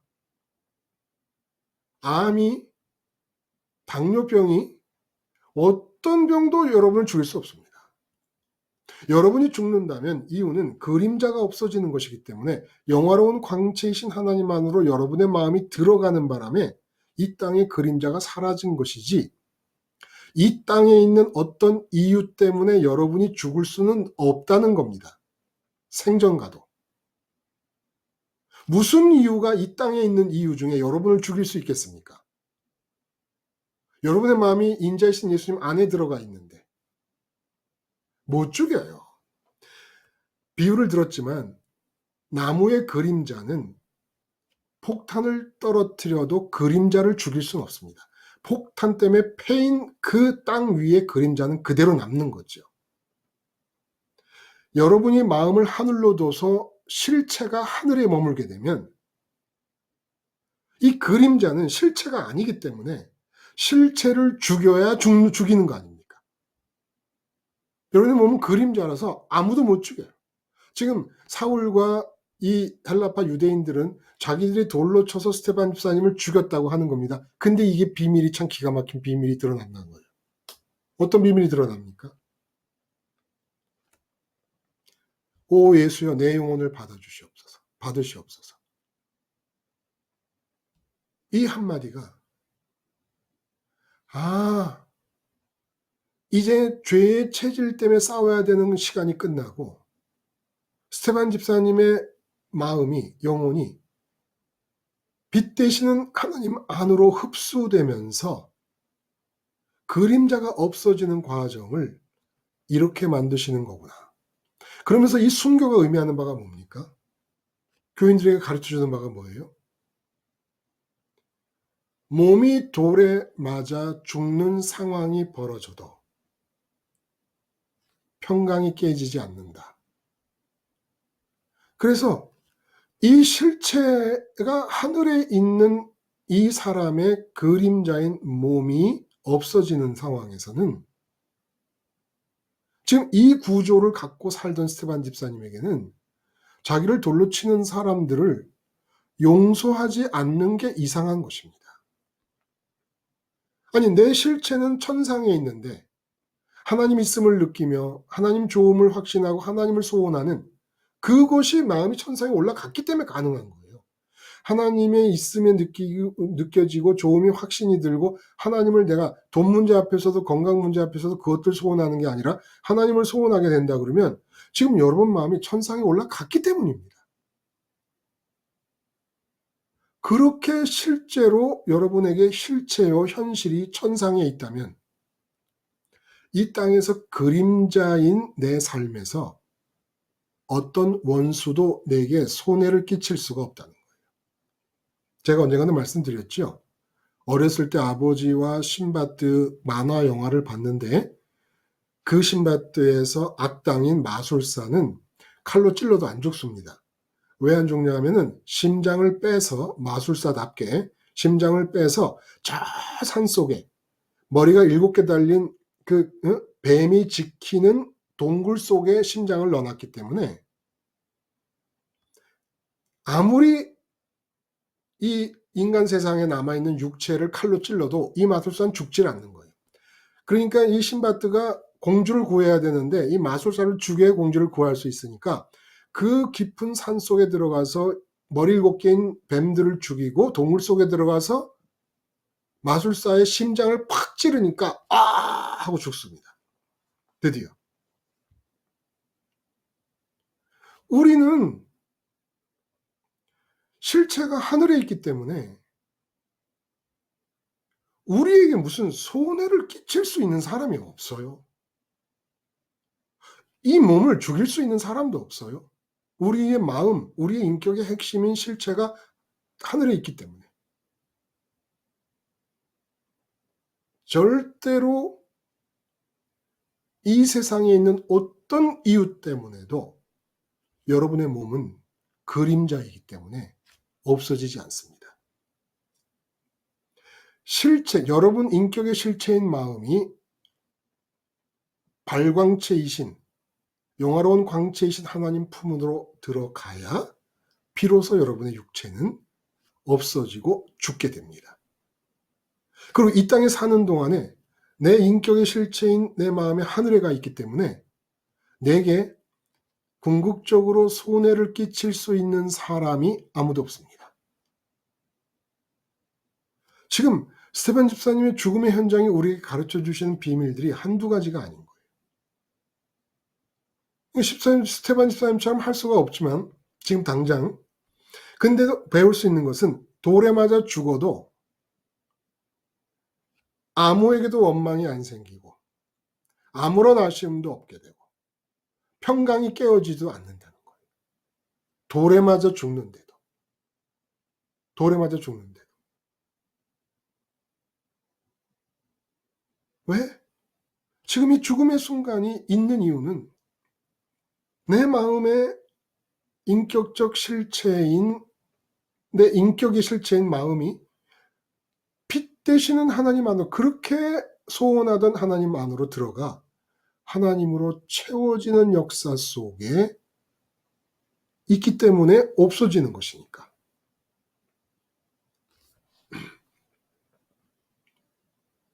이렇게 스테반 집사님은 죽으신 겁니다. 우리에게 엄청난 유산들을 남겨주시고 이 유산에 또 한 가지 결코 무시될 수 없는 어마어마한 유산이 바로 사도 바울입니다. 본문 속에 등장하는 사울이라는 청년이 있잖아요. 8장에 넘어가면 청년 사울이 스테반의 죽음을 마땅히 여기더라 하고 나옵니다. 그리고 말씀드렸듯이 구약 성경과 예수님의 사역을 이론적으로 체계화하고 집대성한 사람이 바로 사도 바울이에요. 근데 이미 구약 성경을 이해할 수 있는 길은 스테반 집사님이 열어놓으신 것이고.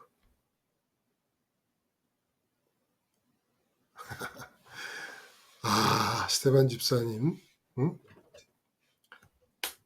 여러분 좋지요? 스테반 집사님이 우리 믿음의 조상인 것이 좋지 않아요? 너무 좋잖아요.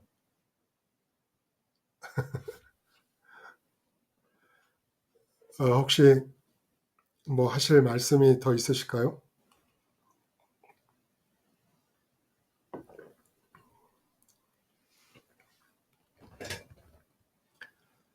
그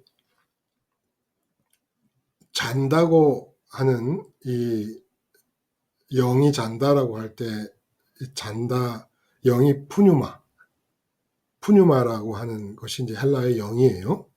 근데 내용을 받으시옵소서 할 때 푸뉴마가. 근데 이제 잔다라고 하는 것은 그 푸뉴마라는 단어가 숨 쉰다라고 하는 단어에서 나온 겁니다. 그러니까 영은 무엇이냐? 우리의 영은 영이신 하나님을 숨쉬는 겁니다. 영이신 하나님을. 그러므로 우리의 육체가 죽게 되면 우리가 하는 일은 죄의 체질과 싸울 필요가 없이, 죄의 체질이라는 것은 세상을 호흡하게 하는 거잖아요. 우리 마음이. 그럼 육체가 되는 거예요. 근데 우리 마음이 완전히 영으로 될 수 있도록 영이신 하나님만을 호흡하게 되는 상태. 이게 육체가 죽는 것이고 하나님이 내 마음을 품어서 그림자가 없어지는 것입니다. 네. 영이라는 말 자체가 호흡한다라는 말에서 나온 거예요. 호흡한다. 그 영을 받으시옵소서라는 것은 내가 이제는 하늘에서만 호흡하게 해주시옵소서. 이 땅을 떠나 하늘에서만 호흡하게 해주시옵소서. 이런 간구가 될 수 있을 것이에요.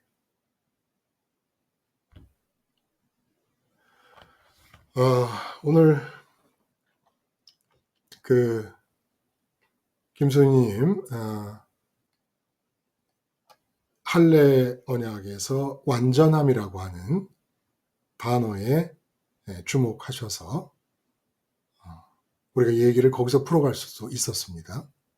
또 그렇게 천상의 인자이신 예수님 안에 우리 마음이 들어가는 것이 결국 하나님을 처음으로 느끼고 그것만 하는 것이 완전한 건데, 그렇게 완전하게 되었을 때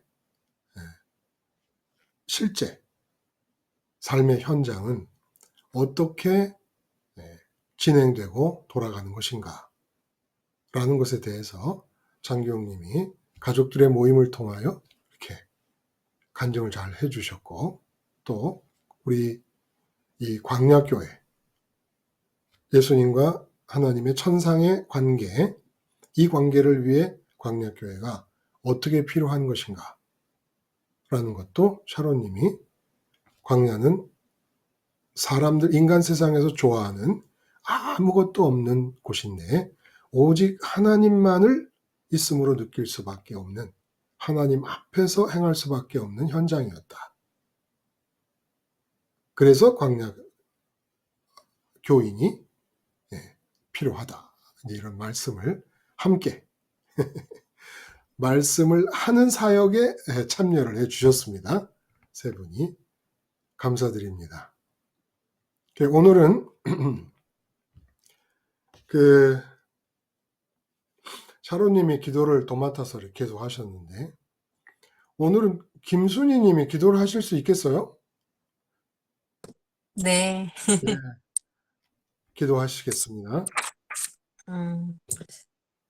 하나님 아버지, 저희에게 스테판 지사님의 그 설교를 주신 거 너무 감사합니다. 저희가 세상을 살 때 죽음이라는 거를 생각을 아니한 적은 없는데, 무작정 죽음은 그냥 하늘나라 이렇게 단순하게만 생각했던 것 같은데, 여기에서 저희가 하나님을 사랑하고 이 체질 때문에 힘들게 의식하면서 사랑하는 이 방법과 또 영화로운 강체 속으로 들어가는 그것이 진짜 하나님 품으로 들어가는 것을 알게 되어서 너무 감사합니다, 하나님. 저희도 스테바니 집사님처럼 항상 영화로운 강체를 볼 수 있는 저희 믿음 주세요, 하나님. 감사하며 예수님 이름으로 기도드립니다. 아멘. 아멘. 고맙습니다. 네. 기도 아주 은혜스럽게 잘해 주셨어요. 왜 웃어?